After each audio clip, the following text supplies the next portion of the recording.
Hello, Camden Catholic family. Father Robbins here, coming to you during Holy Week, right? This week of weeks, the most important week of the year in which we celebrate the passion, death, and resurrection of the Lord Jesus. We got a lot of special things going on at Camden Catholic this week. Obviously, we're about to go on break to celebrate Easter together with our families. And filming this video on this Tuesday of Holy Week. Tomorrow, on Wednesday morning, we'll have our special Living Stations of the Cross, that beautiful devotion in which we trace the steps of Jesus as he goes toward Calvary, and where members of our Shakespeare troupe will actually be acting out the events of the Passion. So a really beautiful and cool thing for our community.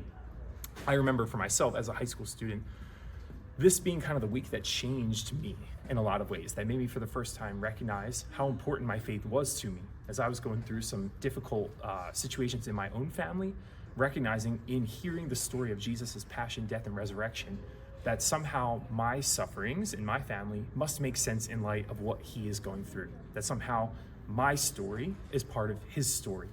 And so for all of us as part of our Camden Catholic community, I would just encourage us as we go through this Holy Week, as we contemplate Jesus's story, right? As he goes through the Last Supper, the sufferings of Good Friday, his death on the cross, all the way up to his resurrection from the dead on Sunday, to recognize that our stories are also a part of his story, that the sufferings we undergo, the illnesses, the difficulties, even death, right, receives its true meaning in the light of what the Lord has done for us on this most special week of weeks.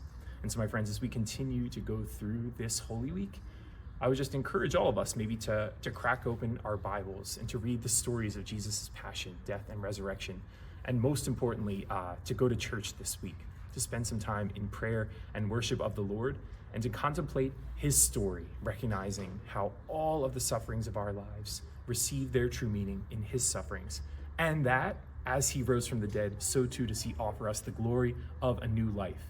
My friends in the Camden Catholic community, both students and families, I wish you, on behalf of our school, a most blessed Holy Week and a happy Easter. God bless, and go Irish.